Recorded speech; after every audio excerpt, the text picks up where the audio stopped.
Episode की starting में दिखाया जाता है कि एक पर्सन दो लोगों से बचकर भाग रहा होता है। वही वह दोनों लोग उस पर्सन पर अटैक करके उसे जान से मारने की कोशिश कर रहे होते हैं, जिस पर वह पर्सन उन दोनों से फाइट करता है, पर वह दोनों मिलकर उसे वहाँ पर घायल कर देते हैं। और अब वह भागते भागते एक वैली के पास पहुँच जाता है। वही उसकी पूरी एनर्जी अब खत्म हो चुकी होती है, जिसके बाद वह उन दोनों पर्सन से बोलता है कि न्यूनर, साओयू, आखिर तुम दोनों यह क्यों कर रहे हो? तभी साओयू न्यूनर को अपने पास खींचता है, जो देखकर वह पर्सन काफी ज्यादा हैरान हो जाता है। अब न्यूनर बोलती है कि तुम्हें क्या लगा मैं तुम्हें पसंद करती हूँ? तुमसे मिलने से पहले साओयू और मैं एक दूसरे को पसंद किया करते थे, और मैं यहाँ पर तुम्हारे करीब बस इसीलिए आई क्योंकि हम दोनों मिलकर तुम्हारा यूज करना चाहते थे। तभी साओयू बोलता है, मैंने तुमसे टैलेंटेड पर्सन आज तक कभी नहीं देखा, और तुम्हारी मदद के बिना मैं कभी भी टियानजिन एम्पायर को नहीं बना पाता। पर भले ही मैंने यहाँ पर तुम्हारा यूज किया, पर जब जब मैं तुम्हें न्यू ईयर के साथ देखा करता था तो मुझसे वह बर्दाश्त नहीं होता था। फिर हम दोनों ने मिलकर यह डिसाइड किया कि 9 हेवनली मार्शल गॉड रेलम पर पहुँचने के बाद हम दोनों मिलकर तुम्हें मार देंगे, और फिर हम दोनों एक साथ अपनी खुश लाइफ जिएंगे। क्वीन चैन, मैं मानता हूँ कि तुम एक ग्रेट पर्सन हो, और तुम यहाँ पर बस अपने ताकत के दम पर एक मार्शल आर्ट लेजेंड बने, और अब इसका कोई फायदा नहीं क्योंकि हम दोनों भी यहाँ पर तुम्हारे जितने ही पावरफुल है, यहाँ तक कि अब तुमसे ज्यादा पावरफुल। और तुमने यहाँ पर मेरे किंगडम के लिए जो भी कुछ किया, मैं उसके लिए तुम्हें अपने दिल से थैंक्स करता हूँ। पर यहाँ पर हम दोनों इतने सालों तक भाइयों की तरह रहे, और तुम मेरे काफी अच्छे दोस्त हो, इसीलिए मैं तुम्हें यहाँ पर जान से नहीं मारूंगा, पर इसके बदले में तुम मुझे वह दे दो। यह सुनते ही क्वीन चैन बोलता है, मेरे पास यहाँ पर जो भी कुछ था वो तुम पहले ही मुझसे छीन चुके हो, तो अब यहाँ पर तुम्हें क्या चाहिए? साओयू बोलता है, मैं यहाँ पर उस ट्रेजर के बारे में बात कर रहा हूँ जो तुम्हें फॉरबिडन लैंड से मिला था। तुम उसे मेरे हवाले कर दो, मैं तुम्हें जिंदा छोड़ दूंगा। तभी क्वीन चैन बोलता है, साओयू, तुम इतने सालों से मेरे साथ हो, पर आज तक तुम मुझे समझ नहीं पाए। मुझे भले ही जिंदगी से प्यार हो, पर मैं यहाँ पर मरने से नहीं डरता हूँ। और अब यह बोलकर क्वीन चैन वहाँ पर उस ट्रेजर को एक्टिवेट कर देता है, और तभी वह ट्रेजर काफी तेजी से वहाँ पर उस माउंटेन को काट देता है, जिसके बाद क्वीन चैन उस माउंटेन से नीचे गिरने लगता है। वहीं पर खड़े होकर साओयू और न्यूनर यह सब कुछ देख रहे होते हैं। अब क्वीन चैन की आँख खुलती है तो वह अपने सामने एक लेडी को देखता है, जो लेडी उससे बोल रही होती है कि फाइनली आखिर तुम यहाँ पर उठ ही गए। और अब वह लेडी क्वीन चैन को गले लगा लेती है। तभी क्वीन चैन अपने आसपास देखता है और सोचने लगता है कि आखिर मैं यहाँ कहाँ पर हूँ।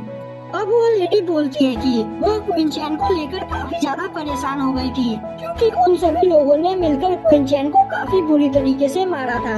और तभी क्वीन चैन को अपनी सभी पुरानी बातें याद आती है, जिन्हें याद करके वह सोचने लगता है कि क्या वह अभी तक यहाँ पर कोई सपना देख रहा था।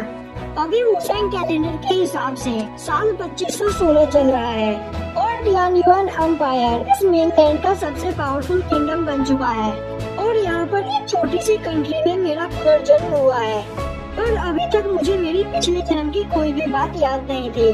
तभी क्वीन चैन की मॉम बोलती है, तो क्या तुम यहाँ पर ठीक हो? अब क्वीन चैन बोलता है कि मॉम, बस वह एक एक्सीडेंट था। यह सुनकर क्वीन चैन की मॉम बोलती है, यह तुम क्या बोल रहे हो? तुम 3 दिन और 3 रातों से बेहोश हो। और यह देखकर वह काफी ज्यादा डर गई थी। अब वहाँ पर क्वीन चैन की मॉम उसे मेडिसिन देने लगती है। वहीं बैठे क्वीन चैन सोच रहा होता है कि उसकी मॉम इस एम्पायर की सबसे ब्यूटीफुल लेडी हुआ करती थी, और इस जगह पर मौजूद सभी प्रिंस और लॉर्ड्स मॉम से शादी करना चाहते थे, और वो मॉम को इम्प्रेस करने की कोशिश किया करते थे। पर एक दिन उसकी मॉम अपना घर छोड़कर भाग गई और किसी को भी नहीं मिली। पर 3 साल बाद वो क्वीन फैमिली में वापस लौटी, और इस बार उनके साथ एक छोटा बच्चा था, जो देखकर लोगों ने बातें बनाना स्टार्ट कर दिया। और उसके बाद मॉम की काफी ज्यादा बदनामी हुई। पर अगर उस जगह पर क्वीन चैन के ग्रैंडफादर नहीं होते तो क्वीन फैमिली के लोग कभी भी उसकी मॉम को फैमिली के अंदर नहीं आने देते। उस वक्त क्वीन चैन के ग्रैंडफादर ने उसकी मॉम को सपोर्ट किया, जिस वजह से आज वो लोग इस जगह पर रह रहे हैं। तभी क्वीन चैन की मॉम बोलती है कि क्वीन चैन की ब्लड लाइन अभी तक अवेक नहीं हुई है, पर इससे कोई फर्क नहीं पड़ता, वो अपनी ब्लड लाइन को फ्यूचर में भी अवेक कर सकता है। पर अभी उसे यहाँ पर लोगों से फाइट नहीं करनी चाहिए। अब यह सुनकर क्विंचैन सोचने लगता है कि मेरे पास यहाँ पर मार्शल आर्ट का काफी अच्छा नॉलेज है, पर अभी भी मेरी ब्लड लाइन अवेक नहीं हुई है। मैंने यहाँ पर दो बार ट्राई किया, पर मेरी ब्लड लाइन यहाँ पर अवेक नहीं हो रही है। और अभी जो सपना मैंने देखा, उस हिसाब से मेरे पास एक ग्रेट एम्परर ब्लड लाइन होनी चाहिए, जिसे अवेक करना काफी ज्यादा आसान होता है। तभी उसकी मॉम बोलती है कि यहाँ पर चाहे कुछ भी क्यों ना हो जाए, उसकी मॉम उसे हमेशा प्रोटेक्ट करेगी। तभी उनके दरवाजे पर कोई नॉक करता है। अब क्विंचैन की मॉम जाकर दरवाजे को खोलती है तो रूम के अंदर एक लेडी आते हुए बोलती है कि बिग लेडी, आपको दरवाजा खोलने में इतना टाइम क्यों लगा?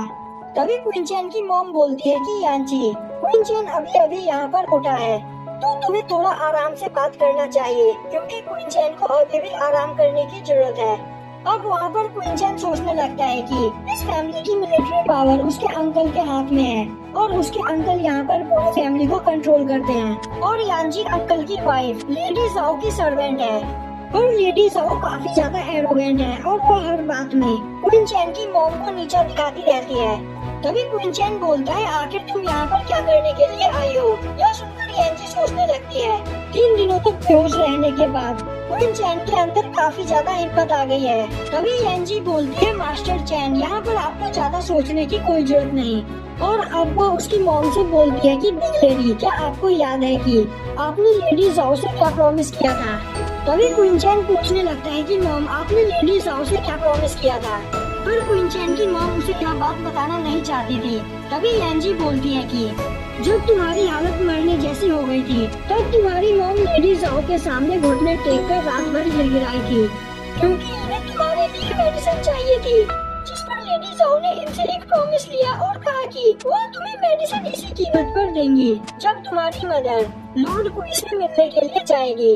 अब लॉर्ड क्वी का नाम सुनते ही क्विंचैन काफी ज्यादा गुस्सा हो जाता है और बोलता है कि वो एक काफी बुरा पर्सन है, और मेरी मॉम उससे मिलने के लिए नहीं जाएगी, तो अब तुम भी चुपचाप यहाँ से चली जाओ। और यहीं पर यह एपिसोड खत्म हो जाता है।